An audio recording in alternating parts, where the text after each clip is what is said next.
Raise your horns high and let your spirit flow. It's the classic metal wrap-up show. Feel the rush, let the loudness grow. It's the classic metal wrap-up show.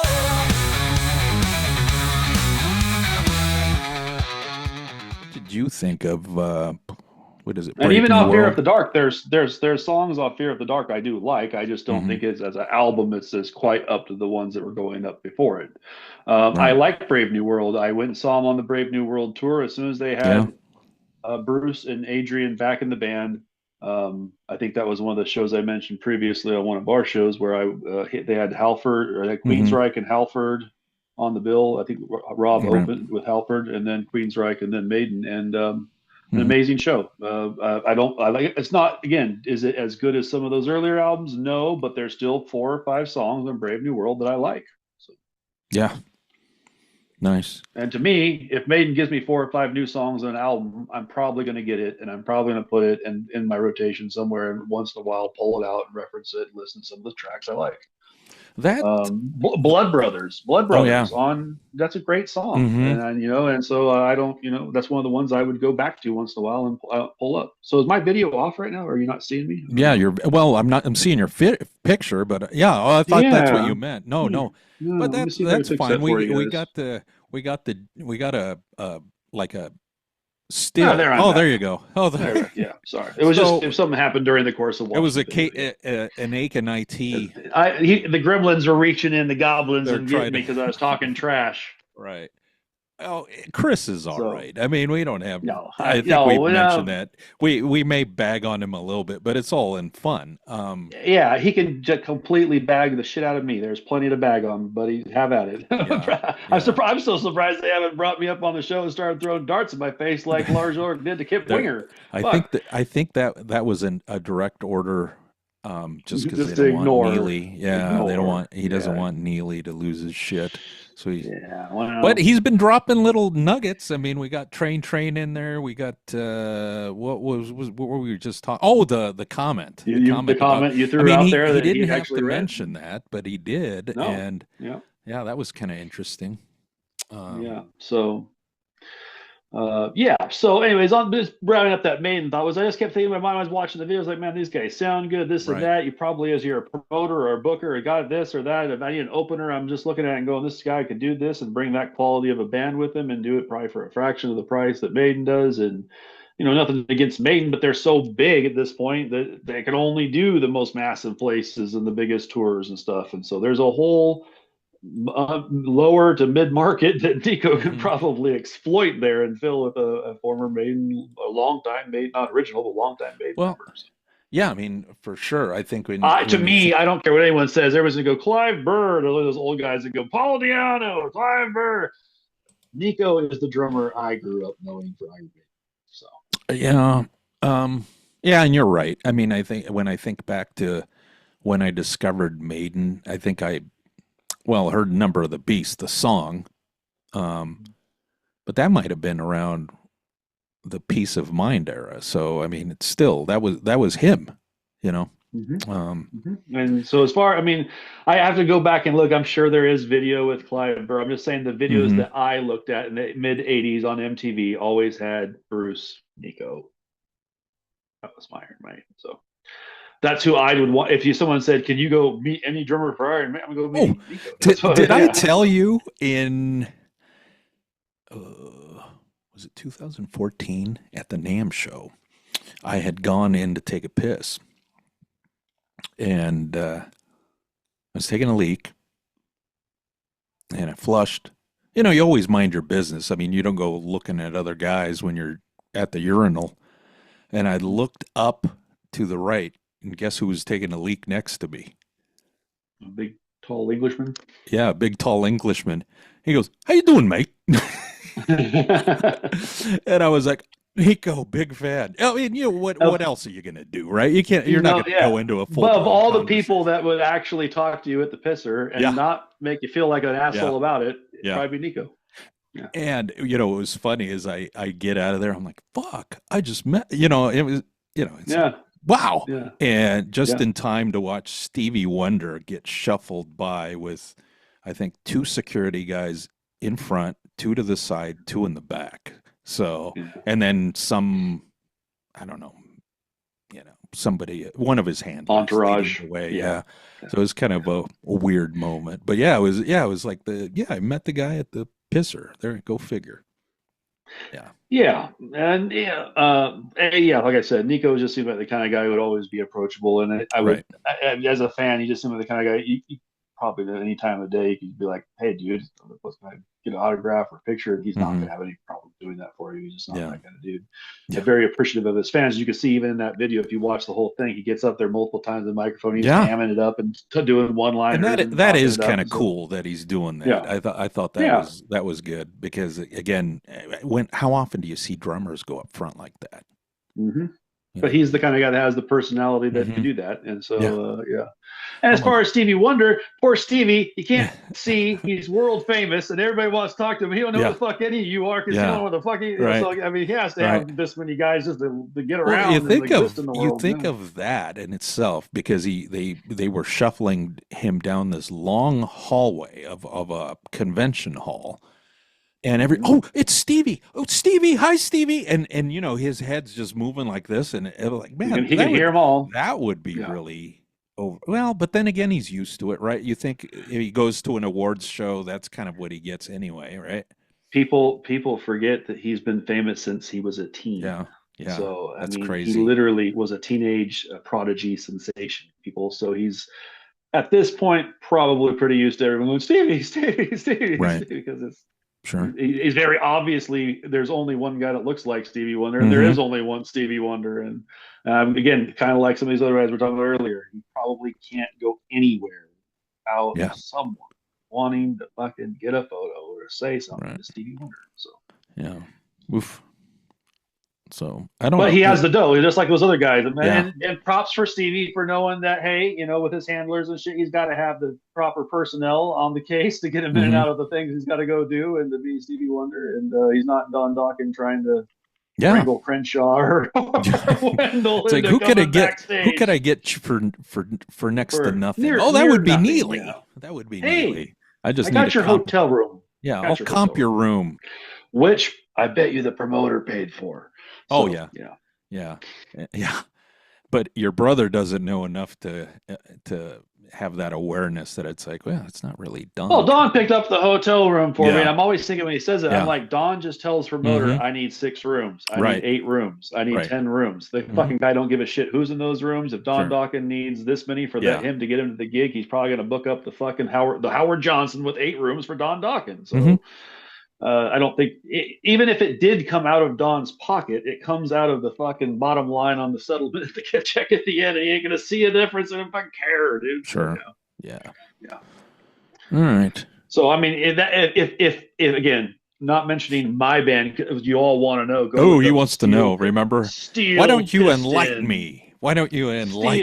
Steel Piston, STEELPISTON. Go look it up. Right. But even Steel Piston on our lowest levels can tell the people we need 4 or 5 hotel rooms. And guess what happens? They give us 4 or 5 hotel rooms, and they still pay us. Imagine that. Mm-hmm. So, yeah. Because when someone's telling you bring your shit across this many miles to play music for me, they understand you have to have a place to stay. You got to have food. You got to get paid. That's all part of the gig. So. Don Dokken most certainly can just tell the promoter straight up, I got to have, or you don't want to book the rooms, and you're paying this much extra to me on the check, and I'll take care of the rooms myself. Thank you, pal. Either way, you're paying for the rooms, which way you want to do them. So, yeah. Well, we're going to see how it rolls out the rest of this week. We're trying in vain. It's just scheduling issues, ladies and gentlemen. We all have different work and personal hour schedules. We're trying to get with Kendall Peters again. I'm just going to say it right now. We want to do Metal Church, and we want to do it with Kendall Peters, and she wants to do it. We're just trying to find the date and time, and we're going to talk some Metal Church finally. Yeah. What else? You got anything else? I can't. Oh, I think one of the things we were going to make mention of was that funny photo of Mike Tramp with the stinky girl. I have that. I did find that amusing. Poor Mike Tramp. Let's see if you can see it. I mean, Mike Tramp, nice guy. Yeah. Again, he's one of those. I met Mike Tramp on one of the Monsters of Rock cruises He was doing all acoustic stuff. Super nice guy. He's just kind of, I think he the way he came off, nice guy, but he finds it, I think, awkward when people recognize him, which is kind of weird when you're on a cruise, right? And but nice enough guy. You can see the photo? Yes, we can see the photo. So you can see the photo, and we'll read the text that the photo that's on the photo. The wonderful here. Yeah. So this wonderful lady, this wonderful fan got a chance to meet Mike Tramp. And look at him. I mean, photogenic guy. Again, if anybody's going to be rating chicks, it should be that guy, right? Not somebody that looks like Neely. Again, another guy who's probably forgotten more tens than Neely's ever laid eyes upon. Yeah. So this especially lady, back in those days, right? Oh yeah. Can you imagine? He was slaying. Yeah. Yeah. No kidding. He probably had him lining up. Mm-hmm. Yeah. But Mike Tramp, I don't know how old he is, but look at him. The fucking guy looks great, right? Good, good, great in shape. Yep. I mean, looks like he's aging gracefully and with dignity, like he should. Yes. And here he's got this chick though that comes in the picture here to the left. But yeah, I mean, what do you think? Mike Tramp's got to smell like what's a good cologne? I don't know. The only thing I can think of is probably Axe spray or something, something that typical rock stars wear. Some old school Jacquard Noir or something nice and that would be pleasant that everyone notices. Everyone notices, but no one's offended by, right? Wait a minute, you can just tell by looking at. You can tell by the way he looks that's the general feel he's going for. Oh yeah, and I guess Axe spray is a little too clip clop, huh? I'm sorry. But, well, that's more evil and Wendell Neely style. I'm saying for Mike Tramp, he could probably afford something from the Nordstrom's cologne rack, and he's probably tearing a bottle or two with some Dio on the road to make sure he's not stinking up the joint. But he's got this chick over here clinging to him after the gig, which was that Pickapalooza that just happened last weekend in Ohio. Which they mentioned was hot steamy and fucking humid and sweaty. Yes. Mm-hmm. So here he is, fresh off the stage, cleaned himself up, probably toweled himself, and is meeting the fans. So he meets this fan who takes a photo and then says, I don't know why it says send a gift here. I don't think I'd send her a gift, but so it says, was super excited to get a photo with Mike Tramp. Less excited when he shoved me away after this photo. Yeah, I know you are hot and tired, and I appreciate the photo, but shoving is a bit much. Do you believe that? What's your take? I'll give you my take. You give me your take. Yeah. My take is that Mike Tramp is standing in 85% humidity after being on stage performing. He's got about, 25 people behind her who probably want to get a photo and say hi to him as well. He's got this musty, patchouli oiled, probably quasi stank, swamp crotched fucking sea hag coming up with her best. This is probably her best outfit she could put together to fucking get to that gig that night in whatever Pickerington, Ohio we are. And she's trying to get out here and snag a little action from one of these old rocker guys, and since Jamie St. James wasn't taking the photo or whatever, Jamie St. James ran as soon as he saw her coming. He saw her coming. Yeah, he hid behind the guys in black and blue. She saw Tramp solo and jumped in that line. Yeah. And Mike, being the nice guy he is just probably going through grabbing photos with whoever wants him. But yeah, he's not going to hang on to your sweaty ass in that heat. And we know I could just look at the photo and smell you, lady. So. There's if there was a shove, it was a hey, thank you, goodbye, I have a good one, I'm on to the next. It's not a personal I'm shoving you to the ground, I hate you, get out of here.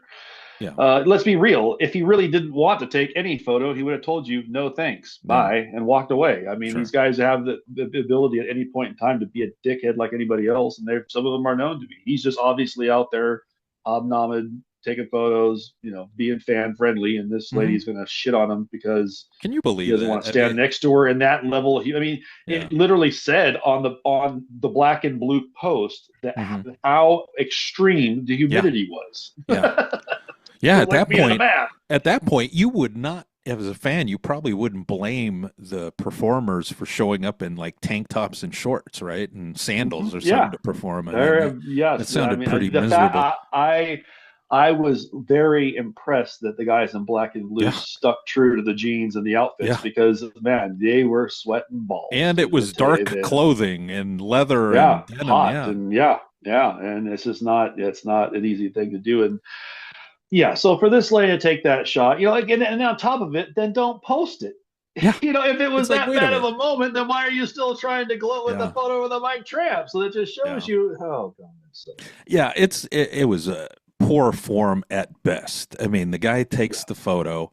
Let's say you don't post the photo just because you're so upset by it, but that's the thing anymore is people have to post online personal stuff. And what's the point? I mean, at this point, I did read some of the comments. I know that a lot of people's experience haven't been what she experienced, and some of that you have to probably have a little bit of awareness of like, well, what part did I have in that reaction? The fact that I don't know that he shoved her away. He probably quickly pushed her aside. Next. To go to the next person. Here's a guy again, like you said, he just gets off stage, toweled himself, tries to put himself together as best he can. By the looks of things, you look at that jacket. That looks like that's what I'm saying. The fact that he's taken the shrapnel for wearing the jacket in the first place so he can look decent for your photograph and be presentable for me and his fans tells you that the guy's there for doing it to be professional, the right reasons. And so and that the idea that it's not just you, lady. He don't want to be holding nobody in that. Right. Well, you think about that too, but then there's also the behavior of the individuals. I mean, she could be really clingy and I mean, and weird. Certain signs for him, it's like I got to get away next. But you look at the jacket. That's a jacket that clearly you have to get taken to the dry cleaners. You don't want some sweaty sweat hog that reeks of pits. That reeks of pits and Parmesan cheese.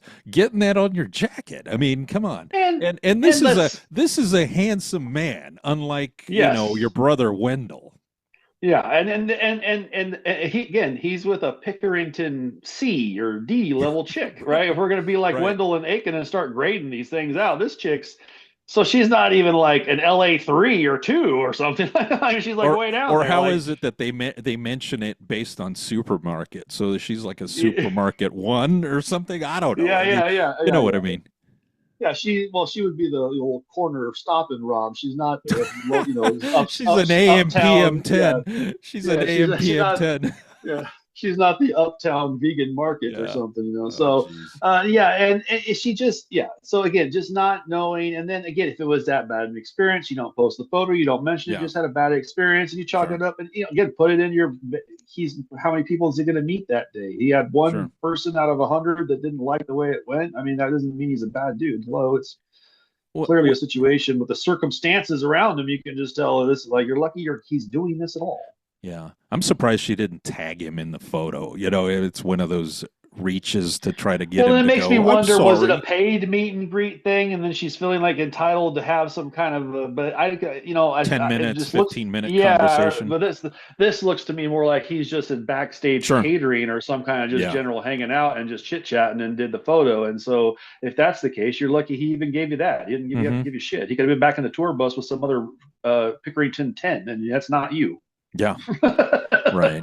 And again, it's always interesting to watch the interaction. I think I've mentioned. I shouldn't say tour bus in this day and age, Ruben. It's a hotel room. But go ahead. Or a Sprinter bus. But yeah. This totally goes with what we were chatting with Greg last week. Remember the guy that comes in with a duffel bag full of records and then stalls everything, and then it's like, geez, when's it end? Because I've been on that end of things where I'm like, geez, at this point. They just said he's only got 10, 15 minutes, and this guy, 4 people in front of me, just pulled out a duffel bag full of shit. Well, I guess that shuts us out, Well, and this is why professional meet and greets, they will openly tell you 2 items, 4 items, these items, not those items. He'll do this, he won't do that. You no may guitar not like picks, it, but please. or no Yeah, guitar guard, yeah, pick guitar, guards. yeah, whatever, yeah, and there might be some people go, oh, he's such a dick doing it, but there's a reason, bro. When you're Ace Frehley, John Astronomy knows what's going to hold this process up, and when you guys bring in every spaceman lunchbox and fucking condom and fucking coloring book and everything that Gene made, it's not going to get this job. So it's a 2 or 4 items, and it's records and it's things, CDs, but it's not, and the reason why they don't do the guitars, people, is because y'all turn around and put them on the internet for thousands of dollars, some piece of shit guitar, all because Ace slapped his fucking John Hancock on the pick guard. And that's not only hosing Ace because it's his autograph is worth whatever, but it's also because it's hosing the people who bought the shit, and Ace knows that you're going to get some piece of crap from this guy, and half the time you might not even get it. The stuff on eBay, they don't want to guarantee you what you actually. So I'm just saying, it's just the reason why those are done that way sometimes is because of those reasons. Now, a guy like Mike Tramp at his level, he probably has, if he even has one helper or person with him, that's what he's got. And he's just probably going around and selling some merch or shaking hands and moving some things and signing some things and taking pictures and doing it because it's good business. But like this lady here, a John Astronomy would have already bounced her out of the line. or he needs to get himself a Jason Greenbaum. I think that's what I'm saying. That kind of person that kind of helps sort some of these things out. Yeah, I think Astronomy would be shit-faced by that point. I think Jason Greenbaum would be like hustling her out the door. True, but you can see when Astronomy on his videos, he does have his I's dotted and T's crossed with those contracts and what they're doing. And I guarantee you that there's rules on them meet and greets that he's expecting you guys to follow, because otherwise he's going to hear it from Ace. If he's hearing it from Ace, you're going to hear it from him.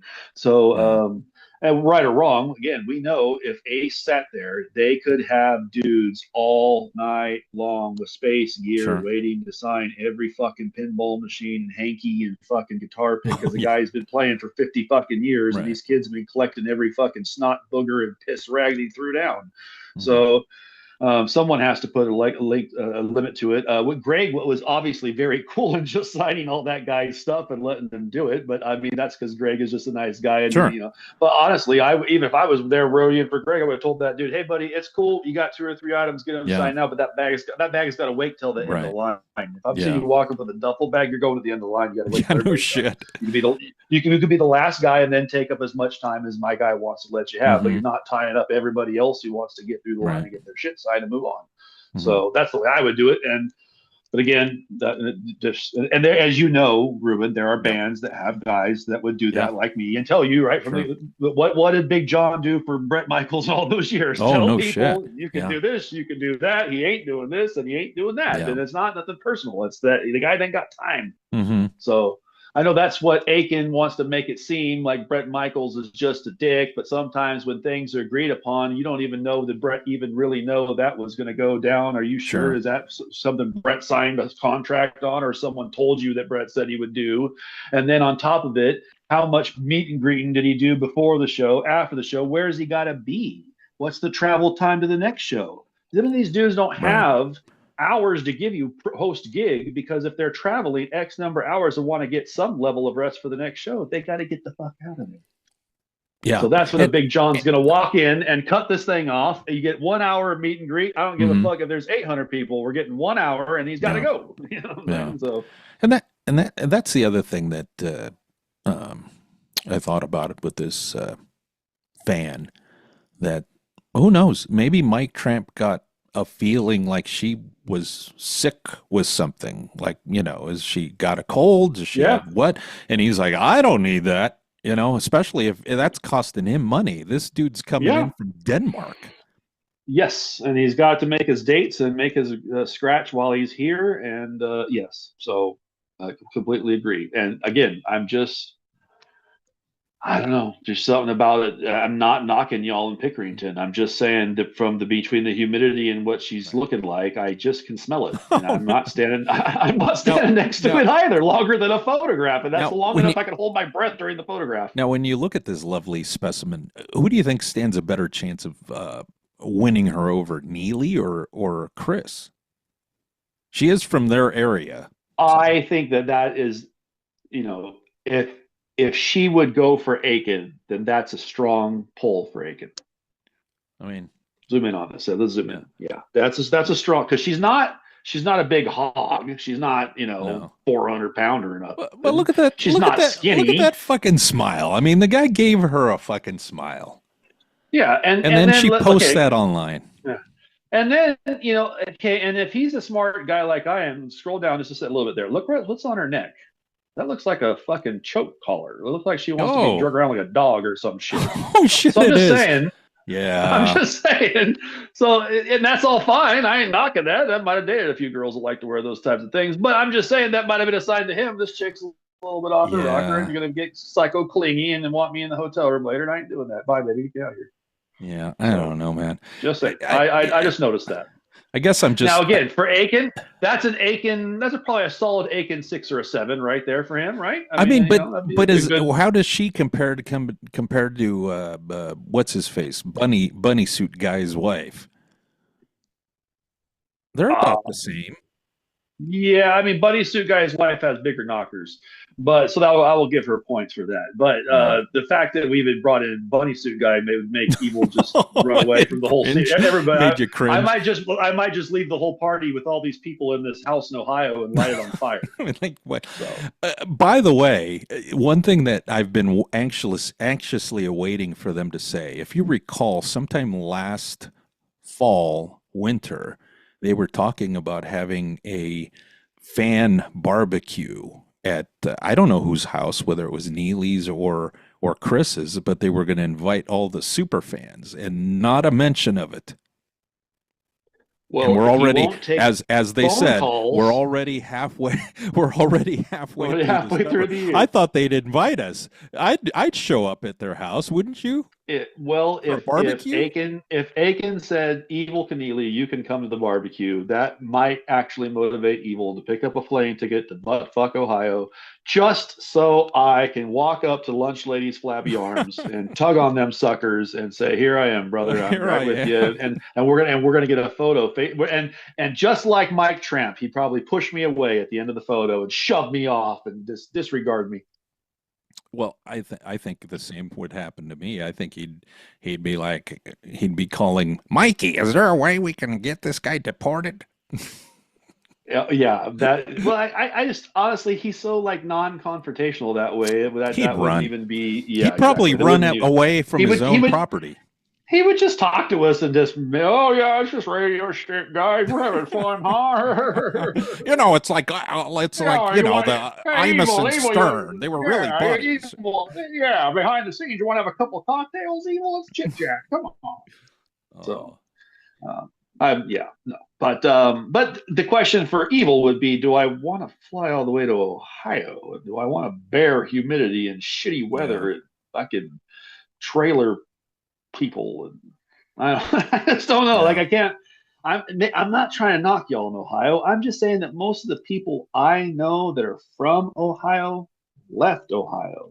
Right. They didn't go back, bro. So I'm just saying, it's one of those places. It's like they don't stay, and if they get to a certain level, they're like, I'm going to LA, I'm going to New York, I'm going to Chicago, I'm going somewhere, but I'm not staying in Ohio. And so I'm just saying there must be a reason for that. I'm going to suggest the weather would be the start.